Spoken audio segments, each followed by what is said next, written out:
Boa noite, caros alunos e ouvintes. No ar, mais um programa Culturas e Identidades com Loriel Rocha. O tema do nosso programa de hoje será um artigo do professor Renato Pereira Brandão, publicado nos anais do 4º Simpósio Internacional de Estudos sobre a América Colonial, em 2008. Brandão é professor pela Universidade Federal Fluminense, é um doutor em História pela Universidade Federal Fluminense, é pesquisador em áreas do descobrimento do Brasil e do chamado Brasil Colônia, né? Ele tem vários trabalhos sobre correntes marinhas do Atlântico Sul, embarcações quentistas, lançou recentemente um livro, depois de 10 anos de estudo, sobre a Ordem de Cristo, derivada dos Cavaleiros Templários. Enfim, é um dos pesquisadores brasileiros que tem se dedicado a essa questão dos estudos e, em muitos deles, indo na contramão de uma narrativa oficial, né? O que é bastante interessante. Então, este artigo dele, intitulado O Projeto Geopolítico para o Império do Brasil, do Atlântico Sul ao Mar da China, tem uma cobertura interessante, entre outros aspectos, porque ele coloca a mudança da capital de Lisboa para o Brasil, quando no governo de Dom João, depois de Dom João VI e de Dona Maria I, como um grande ponto estratégico, né? E que Dom João já havia, naquela altura, concebido a ideia de um império, que depois a maçonaria vai oficializar, digamos assim, ao apoiar o projeto da independência. A pesquisadora e historiadora portuguesa Alice Lázaro também lançou um livro há algum tempo atrás, intitulado As Lágrimas de Dom João, onde ela aborda, entre outros temas, este aspecto também, quer dizer, a concepção política de império ou projeto geopolítico de império, um império luso-brasílico, sem hífen, um império que conjugaria o Reino Unido, Portugal, Brasil e Algarves, já estava delineado por Dom João VI, né? Então, isso é um ponto muito importante de reflexão. Evidentemente, a Inglaterra toma determinadas atitudes em relação a essa atitude estratégica de Dom João, que depois o Brasil sofrerá as consequências dessa retaliação inglesa. Mas vamos aqui, eu vou ler o artigo é interessante. Então, voltando, o título: O Projeto Geopolítico para o Império do Brasil, do Atlântico Sul ao Mar da China. Em relação à história de Portugal, com referência à nossa historiografia colonial, permanece ainda predominante a versão de que a relação econômica de Portugal com a Inglaterra, quando da transferência da família real, era de dependência, ou mesmo de subordinação. Essa dependência seria consequência dos termos do Tratado de Methuen, onde foram garantidos privilégios alfandegários para o vinho português na Inglaterra. Em contrapartida, a abertura do mercado português para os tecidos manufaturados ingleses. Esta relação desigual acabou por gerar um déficit na balança comercial de Portugal, coberto principalmente pelo ouro extraído do Brasil. Contudo, Simonsen, ainda nos meados do século passado, tinha já apresentado dados estatísticos que demonstram a improcedência desta interpretação, Pois se é verdade que esta balança comercial tendia de forma expressivamente favorável para a Inglaterra nos meados do século XVIII, paradoxalmente, na medida em que houve o esgotamento da maior parte do ouro de Minas Gerais, Portugal foi equilibrando sua balança comercial, a ponto de, já no final do século, ser superavitária, situação em que permaneceu até o momento da transferência da família real.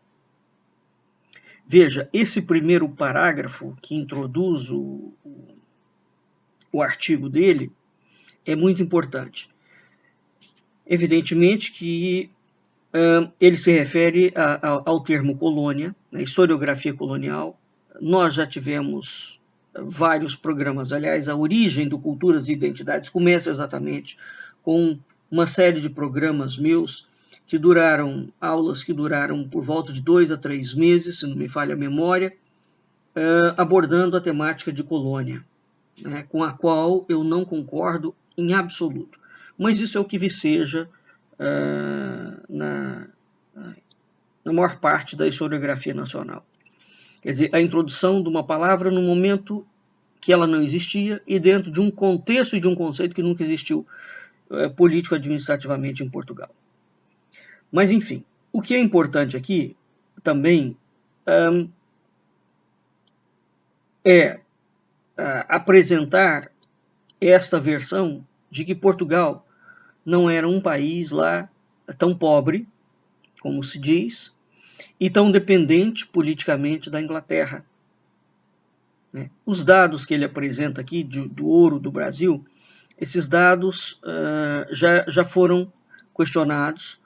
Recentemente também houve o lançamento de um pesquisador do CDTN, Francisco Javier Rios, chamado O Ouro do Brasil, onde ele é geólogo, onde ele fez um levantamento muito poderoso dentro do campo da geologia, cruzando dados onde nenhum outro pesquisador havia feito, se debruçado até então.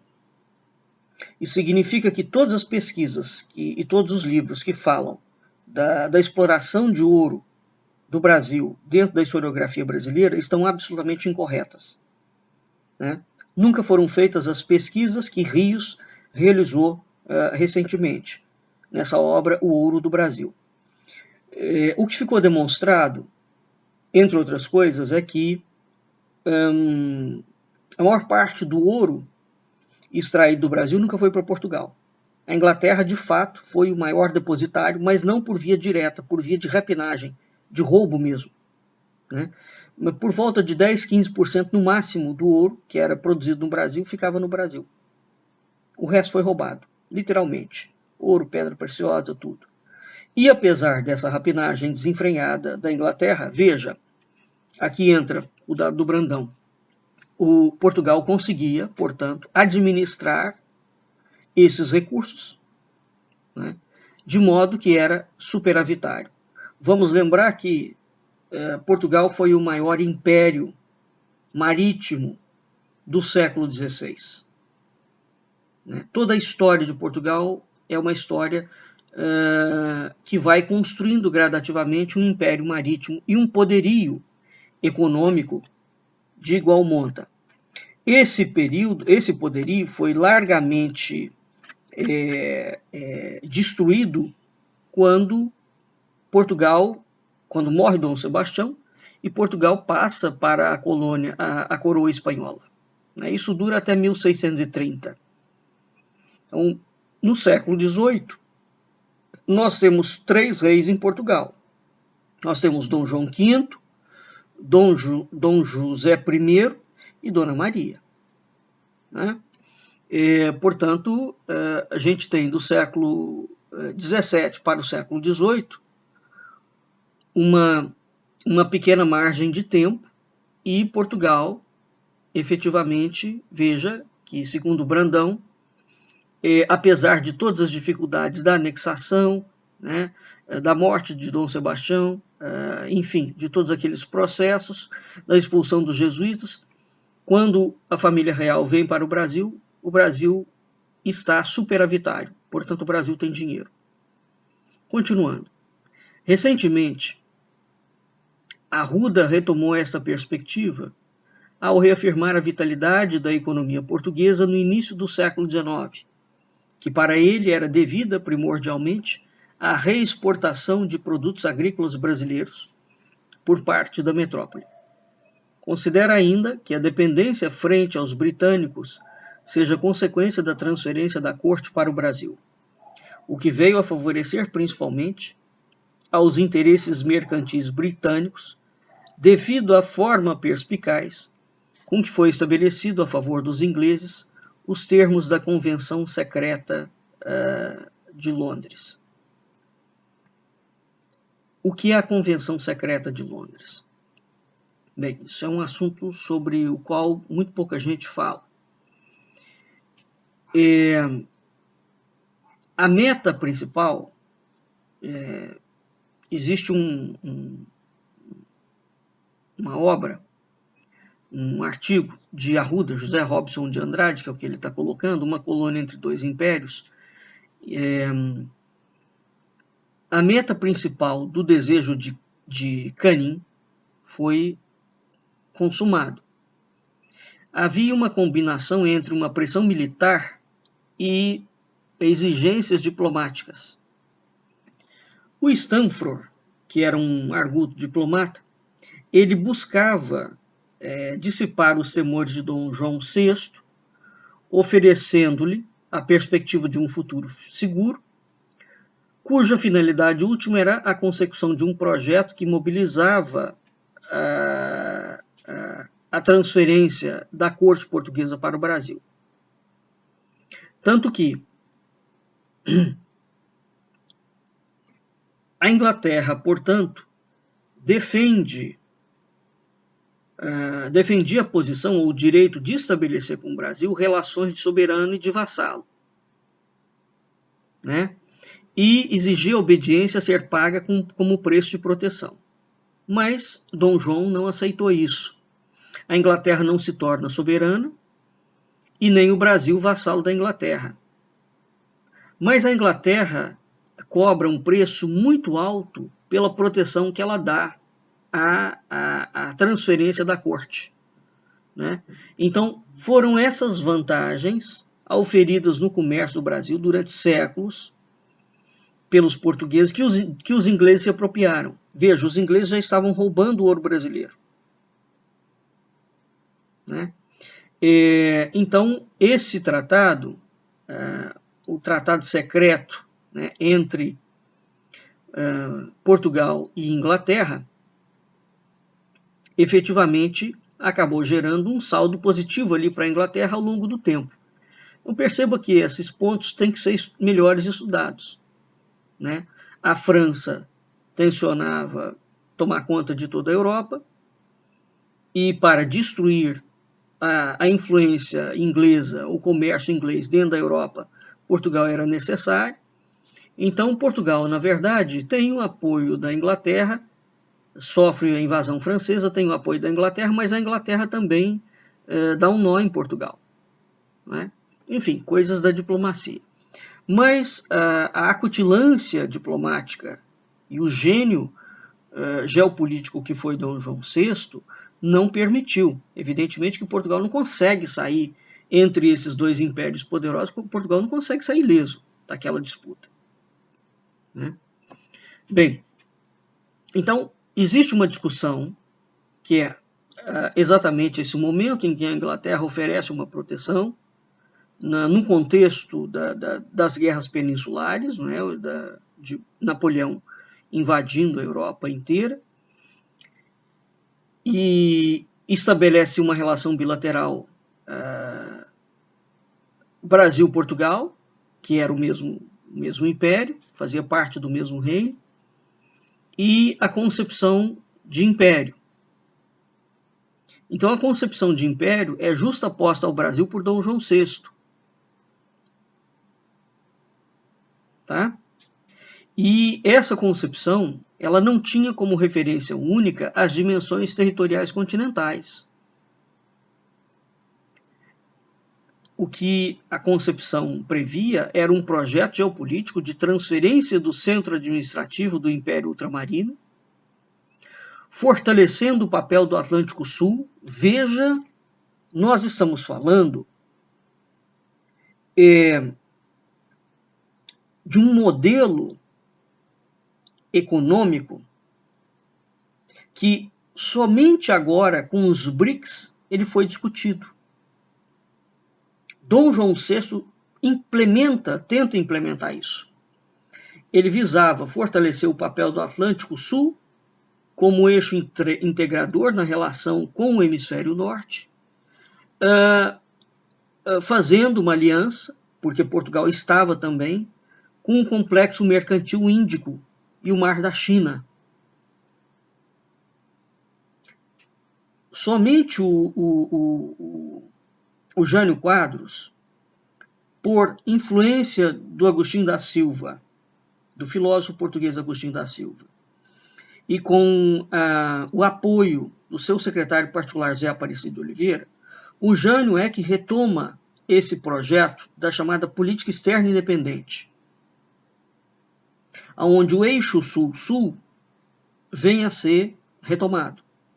O Lula, não fosse aquelas mixórdias, aquela politicagem barata que ele resolveu fazer, também tenta retomar isso. Que discute-se muito sobre o imperialismo dos países de primeiro mundo. Não é? Então seria preciso deslocar esse eixo econômico político. Isso envolve uma questão de moeda também, de emissão de moeda. Ora, veja, Portugal tensionava criar isso. Isso é talvez uma das maiores genialidades do papel de Dom João VI.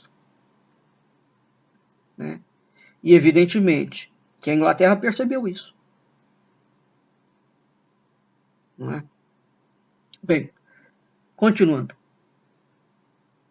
O Tratado de Methuen e a dependência, entre aspas, econômica de Portugal em relação à Inglaterra. Né? Nesta perspectiva da não dependência econômica de Portugal em relação à Inglaterra, então Brandão ressalta que não há dependência, e eu concordo claramente com ele, não há dependência nenhuma da Inglaterra. Inicialmente sobressalta a questão referente à identificação do processo que permitiu Portugal, em poucas décadas, reverter uma situação de expressivo déficit em superávit. Ou seja, o ouro que tinha saído do Brasil no meado do século XVIII, passado por Portugal e chegado na Inglaterra, no início do século XIX, fazia o percurso inverso, voltando para o Brasil. Veja aqui, situação absolutamente impressionante. Ao abordar essa questão, devemos inicialmente fazer uma ressalva a respeito de um frequente equívoco em transferência ao Tratado de Methuen. O produto inglês favorecido com tarifa menor, em contrapartida ao vinho português, foi exclusivamente o tecido de lã, e não os produtos têxteis em geral. Esta ressalva é fundamental, pois, como diz Morton, ao se referir à Revolução Industrial na Inglaterra, apesar do extraordinário avanço obtido, não foi na indústria de lã que se verificou o progresso decisivo, mas na do algodão, indústria mais nova, mais concentrada e desde o início mais capitalista. A América do Norte representava um grande campo de cultivo de algodão para a Inglaterra. Hein? Novaes, reconhecendo o momento favorável da economia portuguesa no final do século XVIII, considera que esta fase era devida quase que exclusivamente à expansão da agricultura no Brasil. Contudo, a reexportação dos produtos agrícolas brasileiros representava somente cerca da metade do total, onde a outra metade era formada por manufaturados do reino e, em menor porção, produtos oriundos de outras colônias. Então, essa história de dizer que o Brasil sustentava o Império Colonial Português é uma balela, em resumo. Né? E essa perspectiva que ele coloca aqui, quer dizer, exportava-se lã. O grande acordo ali estava na lã, não estava no algodão. E o Brasil não era exportador de algodão, realmente, né? Naquela altura.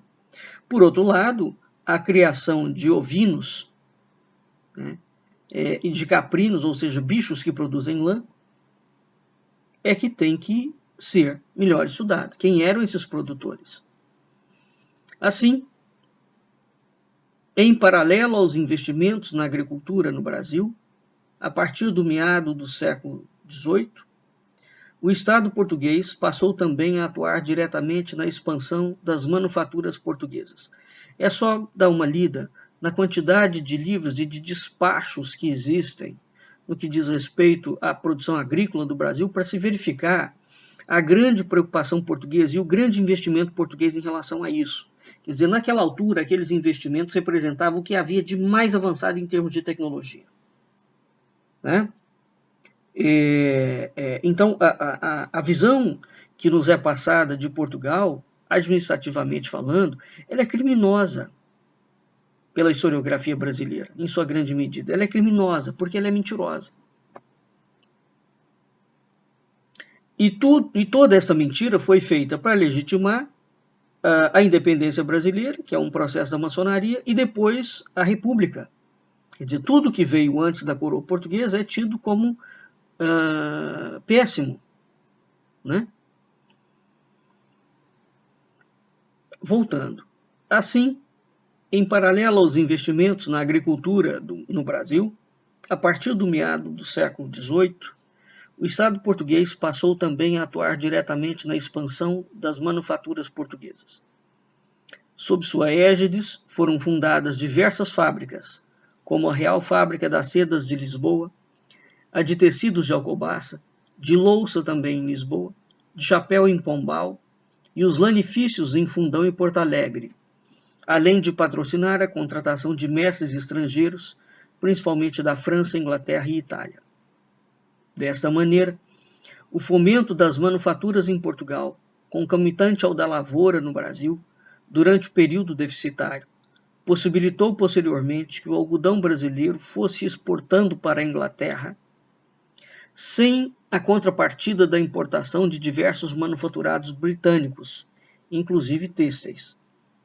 Entende-se assim a razão da petição, em 1788, dos tecelões de algodão e fabricantes de cambraia e chita de Manchester, reivindicando um novo tratado com Portugal, em substituição ao de Methuen, onde as manufaturas têxteis fossem também favorecidas. Sabendo-se então que a importação de têxteis britânicos não foi o principal responsável pelo desequilíbrio da balança comercial anglo-portuguesa no meado do século XVIII, enquanto as reformas econômicas estavam em implantação, nos cabe perguntar sobre os outros produtos responsáveis por tamanho desequilíbrio, coberto pelo ouro do Brasil. Serrão nos dá uma importante pista a partir do quadro de principais parceiros comerciais e composição das trocas na primeira metade do século XVIII. Neste, vemos que Portugal importou, dentre outros produtos, cobre, ferro, cordame, ferragens e pólvora da Inglaterra, artigos náuticos, madeiras e produtos de cobre e ferro da Holanda, enquanto da Escandinávia importou enxárcia, ferro e tabuado. Vemos assim claramente que parte do déficit se referia aos investimentos necessários para a recuperação da marinha portuguesa, imprescindível para a manutenção e fomento de um ainda vasto império ultramarino. Veja que abordagem importantíssima. Ele continua: este processo, contudo, não ficou restrito às condições materiais nem à política pombalina. No reinado de Dona Maria I, em 1779, é instituído a aula de piloto, curso para a formação de pilotos náuticos. Pouco depois, em 1781, é criada a Companhia de Guardas Marinhas, depois Escola Naval, voltada para a formação de oficiais da Marinha. Deste modo, e antes mesmo de Pombal, grandes esforços foram direcionados para a recuperação da força naval portuguesa, militar e mercantil, praticamente aniquilada ao longo do período da União Ibérica. Ao longo do século XVIII, na medida em que aumenta o número de navios construídos e sua frota reconstituída, Portugal vai retomando e incrementando o comércio com suas possessões asiáticas. Veja, caro aluno ou ouvinte, entenda a importância. Portugal foi o maior império ultramarino do mundo. Nós não tivemos nenhum império de cultura, não foi império de conquista. Né? Havia uma força naval e que inicialmente era da Ordem do Templo, depois passa para a coroa portuguesa. Não era uma força militar no sentido de conquista, né? Mas a partir do momento que a Marinha entra nesses lugares, você tem um complexo militar, digamos assim, né? Ou de defesa. E, evidentemente, todo um comércio que é estabelecido, porque a partir de 500, refaz-se completamente o esquema comercial no mundo inteiro. Isso graças a Portugal, né? Em que o mundo inteiro se conecta. Como eu havia falado no início, o período da União Ibérica destruiu Portugal. A Espanha pegou tudo. E o que não pôde pegar, destruiu. Acabou por má administração e incompetência pura. E foram poucas décadas que Portugal ficou sobre a égide do domínio espanhol. Mas o estrago da Espanha foi monumental. Tá? Então, depois disso, ou seja, a partir de 1640, com Dom João IV, que é quando entroniza a dinastia de Bragança, Portugal foi tentando, né, colocar as contas em ordem, né, tomar pé das situações, e foi recuperando gradativamente, investindo na recuperação da sua força naval. Porque esse foi o grande destaque de Portugal. E o comércio. Né? Então, nesse aspecto, a retomada do contato com as províncias asiáticas e africanas foi fundamental. Evidentemente, que entendendo este contexto, a gente entende aqui a independência brasileira, ela toma um aspecto, ela adquire um aspecto de relevância muito mais fundamental, dado que o golpe da independência desmonta todo esse processo. É um golpe mesmo, violentíssimo, dentro de Portugal, que certamente, se não tivesse havido a independência, teria se transformado no maior império do mundo, econômico, né? Porque geopoliticamente ele o era. A Inglaterra, o Commonwealth, já falei sobre isso várias vezes, né? O Império Inglês, ele imita o Império Português, mas ele nunca chegou a ser um império poderoso, nem tampouco tratou as suas províncias como um império, um Reino Unido. Esse não era o caso de Portugal. Bem, então, retomando, Portugal vai retomando e incrementando o comércio com suas possessões asiáticas. Podemos identificar também um outro fator responsável pelo expressivo déficit na balança de pagamento portuguesa no meado do século XVIII. Ora, então veja, o déficit que aponta em Portugal não é porque os portugueses a coroa portuguesa era gastadora e incompetente, e a nobreza portuguesa era exploradora. Muito pelo contrário. Né? Então, um outro déficit sabemos que era usual a prática de contrabando com a América Espanhola, feita principalmente através da colônia de Sacramento, na bacia do Rio da Prata, ligada administrativamente à capitania do Rio de Janeiro.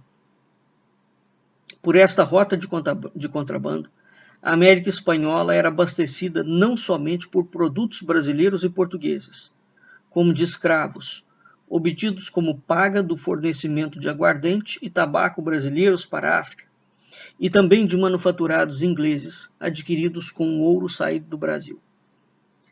O meio circulante nesse circuito mercantil era a cobiçada pataca espanhola, moeda cunhada com a prata oriunda das minas do Alto Peru. Então veja, a Espanha e a Inglaterra foram dois grandes rapinas. Agora, o ouro não escoava só por aí, não. Aí é que eu repito, a obra O Ouro do Brasil, de Francisco Javier Rios, mostra que o ouro do Brasil escoava por outros lugares, inclusive pela Amazônia. Deste modo, se no déficit da balança comercial com a Inglaterra está expresso o custo dos produtos enviados para o comércio feito entre a colônia de Sacramento e Buenos Aires, por outro lado, por ser negociado na forma de contrabando, este déficit não está devidamente compensado como lucro na balança comercial portuguesa. Claro, ele não é oficial. Além do evidente lucro na exportação dos produtos ingleses para a América Hispânica, a consequente conversão do ouro de Minas Gerais em prata era de importância fundamental para o complexo mercantil asiático do Império Ultramarino Português. Na Ásia, as moedas cunhadas em prata tinham, em relação ao ouro, um valor proporcionalmente maior.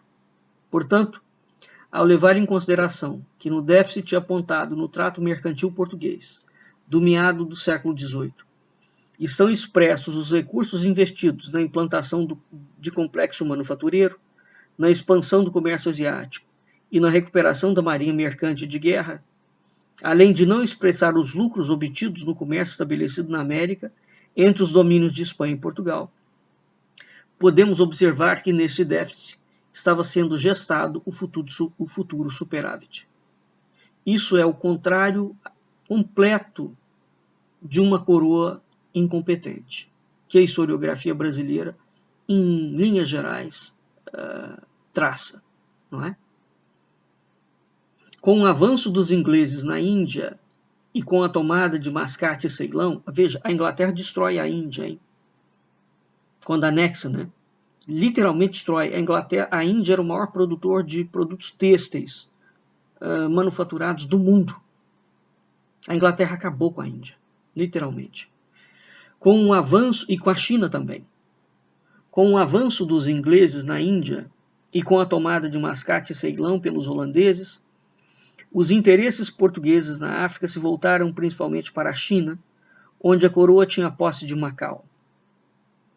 Este privilégio, único dentre os ocidentais, assegurava aos portugueses uma vantagem definitiva frente a outros mercadores europeus, obrigados a negociar unicamente dentro de limites estabelecidos na cidade de Cantão. Da China, Portugal importava principalmente seda, porcelana, chá e algumas especiarias, como a canela do Laos e móveis. Por outro lado, afora as patacas de prata, o mercado chinês pouco se interessava por produtos europeus, sendo o fumo brasileiro um desses poucos produtos a ter demanda neste mercado. Veja o gênio diplomático de Portugal ao conseguir da China, não é, a concessão de Macau. Não foi por guerra, hein? Foi ato diplomático. Em 1709, a coroa estabeleceu uma carreira de Macau direto ao Brasil, sem passar por Goa. Nós estamos falando do período de Dom João V. Vendendo aqui uma quantidade considerável de produtos de seda.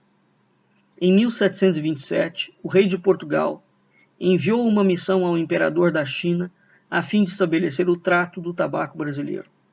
No ano seguinte, chegou a Lisboa um navio vindo de Macau com 600 mil cruzados em ouro, 200 caixas de sedas chinesas, 140 caixas de porcelanas, quantidades de obras de marcenaria lacada. Segundo Godinho, o valor médio de cada carga de retorno da Ásia no início do século XIX é de 1 milhão de cruzados, sendo os retornos mais ricos de Bengala e da China, que constituem o grosso da carga. Apesar do aparente déficit, esse mercado mostrou-se vantajoso, principalmente porque os mercadores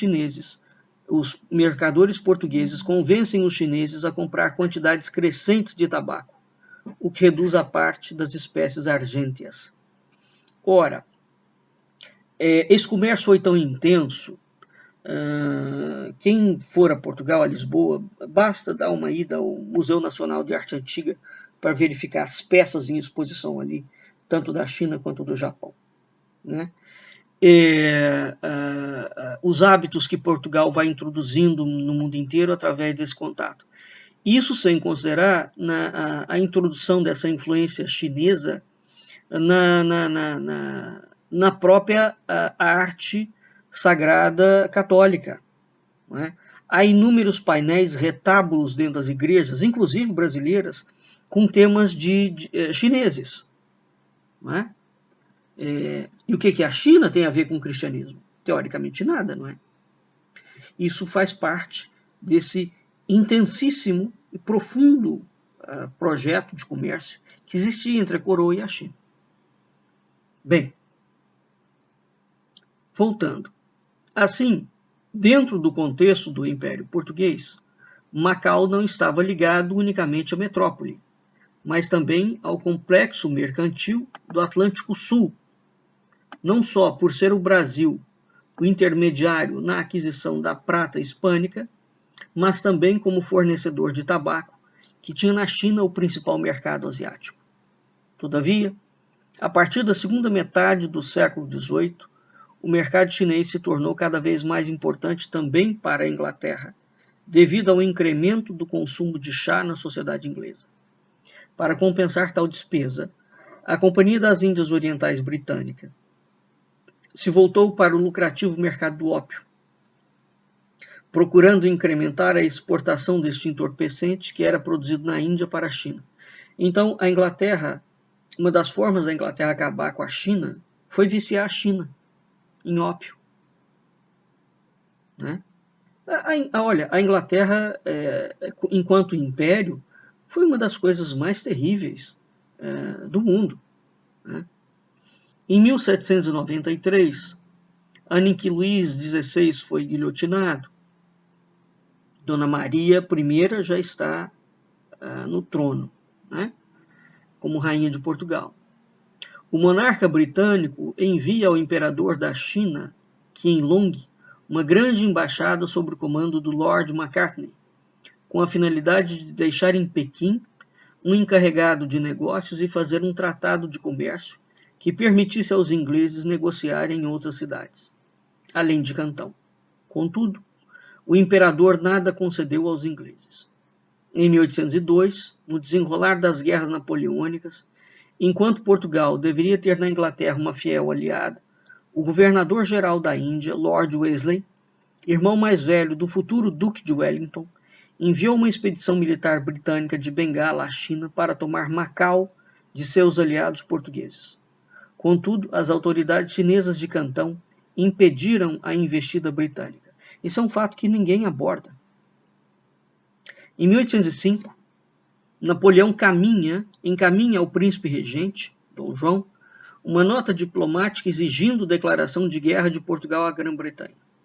Ao responder, Dom João procura mostrar o equívoco da política francesa em relação a Portugal, alertando que a declaração de guerra poderia acabar por atender aos interesses da Inglaterra. Vossa Majestade sabe que a monarquia portuguesa se compõe de estados espalhados nas 4 partes do globo, que ficariam inteiramente expostos no caso de uma guerra com a Grã-Bretanha. Estados. Em nenhum momento Dom João se refere a colônias, hein? Portanto, o Brasil já era um império ultramarino. Ipso fato, evidentemente, que era interesse não só da França, bem como da Inglaterra, ambos tomarem o império e estraçalhar Portugal, tomar o império português. Pouco depois, por uma nota da Secretaria de Estado dos Negócios Estrangeiros, declara a disposição de manter Portugal em estrita neutralidade. Dom João tenta não entrar nem na jogada da Inglaterra, nem na de Napoleão. Evidentemente que ele não consegue manter esta neutralidade no seu aspecto total, né? No ano seguinte, Napoleão decreta o bloqueio continental à Inglaterra. Em 1807, após assinar o Tratado de Tilsit com a Rússia e Prússia, no qual estes aderem ao bloqueio continental, Napoleão ordena que Portugal feche seus portos à Inglaterra a partir de 1º de setembro. O governo inglês, por sua parte, passou a pressionar o príncipe regente para que fugisse para o Brasil, em companhia da família real, caso as forças franco-espanholas invadissem o reino. Em 22 de outubro, Sousa Coutinho e George Canning, ministros plenipotenciários de Portugal e Inglaterra, assinam a famosa Convenção Secreta de Londres, na qual ficou estabelecida a proteção inglesa para o caso da fuga do príncipe regente e da família real para o Brasil. Inicialmente, devemos observar que em nenhum momento esta convenção se refere à transferência da corte, mas unicamente do príncipe regente e da família real. Contudo, o mais importante nela a observar são as condições que a Inglaterra impõe a Portugal, que, se obedecidas, colocaria a coroa refém da Inglaterra, isolada no Brasil sob a proteção britânica. Evidentemente que olha o golpe que Dom João dá. Dom João transfere a corte, não vem só ele. Porque veja a maldade da Inglaterra. Se a corte tivesse ficado, portanto o império, uma vez que Portugal ficaria sob a proteção da Inglaterra, a Inglaterra tentaria tomar posse do império português. Esse era o plano. E Dom João fura isso, né? E Dom João fura a estratégia de rapinagem tanto da Inglaterra quanto da França. Essa estratégia está claramente explícita no artigo 1, ao determinar que Dom João estaria impedido de enviar algum reforço de tropa para o Brasil e para as Ilhas Madeira, para defender Portugal continental. Explicitando ainda que esta convenção tem como um dos principais objetivos o de impedir que a Marinha de Portugal, no todo ou em parte, viesse a cair em mãos francesas. O artigo 5º determina que, no caso do fechamento dos portos portugueses à Inglaterra, o príncipe deveria mandar de imediato a metade da sua esquadra para o Brasil, que, ao aqui chegar, deveria ser desarmada. Quanto à outra metade, essa deveria permanecer no porto de Lisboa, e a primeira indicação de hostilidade por parte dos franceses ou espanhóis deveria se reunir à esquadra britânica sob o comando de um oficial de confiança das autoridades inglesas. Como ambas alternativas certamente viriam a ocorrer, óbvio ver, inclusive para o príncipe regente, que essa convenção secreta foi um instrumento elaborado pelo governo britânico para isolar do restante do império a coroa de Portugal no Brasil, onde ficaria desprovido de seu exército e marinha, dependente, portanto, da proteção britânica. Isolando o restante do império, incluindo Macau, este certamente cairia em mãos britânicas. Por não ter Dom João respeitado os termos desta convenção, e por ter cedido ainda às ameaças de Napoleão, ao aderir ao bloqueio continental e expulsar os ingleses de Portugal, a Inglaterra acabou por decretar o bloqueio ao porto de Lisboa em 22 de novembro, posicionando uma esquadra na Barra do Tejo, sob comando do almirante Sidney Smith. Desse modo, o desafio que se impôs ao príncipe regente na preservação do império frente às ameaças francesa e britânica era fazer chegar ao Brasil não só a família real, a bordo da esquadra portuguesa, como também a frota mercante e todo o corpo burocrático responsável pela administração do reino e do ultramar, acompanhado ainda dos acervos documentais legislativos e administrativos imprescindíveis para a continuidade do gerenciamento do Estado e Império. Sabemos que esses objetivos foram alcançados, pois ao se deparar com quase toda a esquadra portuguesa, acompanhada por diversos navios mercantes, todos abarrotados de cortesãos, incluindo mulheres e crianças, só restou ao contra-almirante Sidney Smith abrir passagem para este inusitado comboio marítimo que trazia ainda em seu bojo todo o conjunto documental administrativo estatal, devidamente organizado e catalogado. Olha, é impressionante o que Dom João fez. É impressionante. Dom João VI, no meu entendimento, foi, juntamente com Dom João II, né, e Dom Manuel, o maior gênio político que Portugal teve. Embora os perigos que Dom João enfrenta são muito superiores aos de Dom Manuel. Aquilo ali só equivale, talvez, às investidas de Espanha no período de Dom João II. Né? Mas, assim, não sem razão, o período do governo de Dona Maria I e de Dom João VI são tratados no Brasil com o mais absoluto descaso.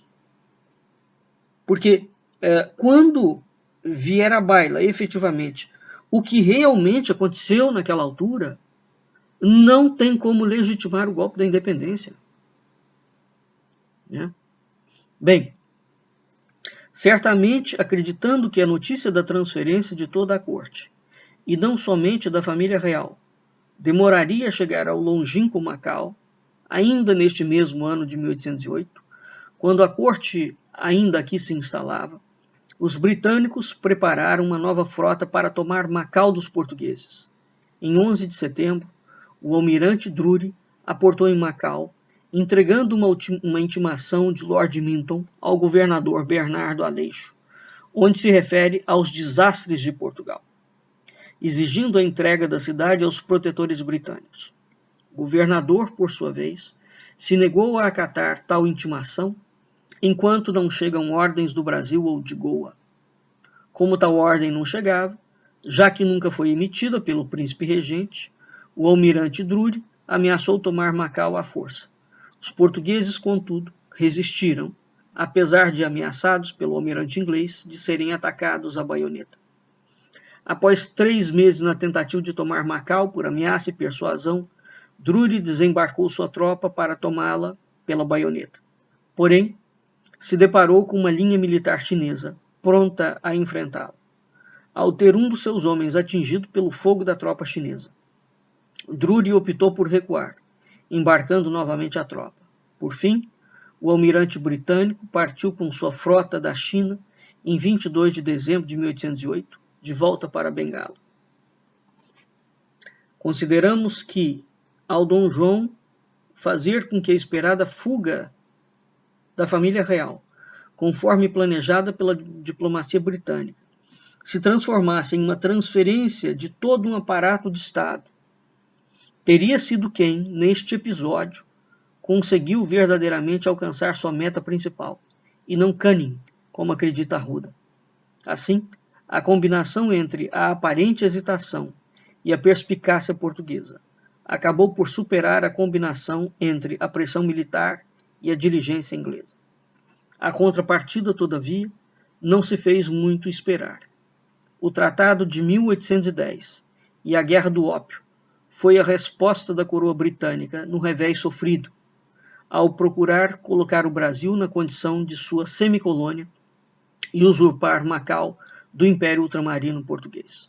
Acreditamos ainda que esta contrapartida se fará presente no processo de reconhecimento da independência do Brasil, da qual restou-nos a pompa do nome Império, porém destituído de seu significado centralizador e articulador, do ainda extenso domínio ultramarino, que neste momento não seria mais exclusivamente português, mas sim luso-brasileiro com hífen. Então veja, aqui termina o artigo do Brandão. Artigo importantíssimo, porque ele mostra efetivamente outras perspectivas em relação à atuação inglesa, à atuação francesa, ao gênio estratégico que foi Dom João VI e Dona Maria I, não é? A esse grande império que era Portugal, conforme a gente já vem falando em vários programas. Sempre falamos que Portugal foi um grande império de cultura, né? E os dados estão aí. Basta uma pesquisa minimamente isenta e livre de ideologias para reconhecer o que foi Portugal e o que significou a destruição do Império Português, que foi promovido no Brasil por Dom Pedro, filho de Dom João VI, o que para mim até hoje é algo inexplicável. Como um príncipe regente dá um golpe em si mesmo. né? Tendo em vista todas essas condições. Efetivamente, a volta de Dom João VI para Portugal, Dom João não encontra um cenário favorável, porque ele tinha um problema com a Inglaterra, que a França deixa, e ele teve um problema com a Inglaterra e com a maçonaria e os revolucionários.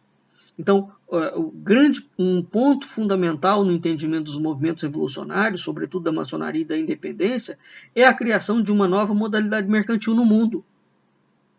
Efetivamente, era preciso destruir Portugal e conquistar o Império Português. E isso foi feito de uma forma ou de outra. Veja, a Inglaterra tomou a Índia e tomou a China, querendo ou não, não é?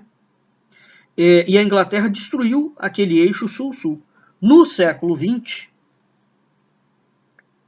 é que esse assunto volta à baila da criação de um eixo sul-sul. Então, os BRICS, sobre uma certa perspectiva, têm uma contraposição muito interessante. Agora, é preciso separar alhos de bugalhos. Mas veja, esta parceria entre Portugal, né, e a China vem de longa data. E é lamentável que o governo brasileiro, o Lula tentou implementar isso, repito, seguindo o modelo que havia sido proposto pelo Jânio Quadros, por influência estratégica do filósofo português Agostinho da Silva, né? E efetivamente é preciso reforçar o eixo sul-sul mesmo, como contrapartida, não só geopolítica, econômica, social, cultural, em relação aos países do hemisfério norte. Isso é um ponto fundamental.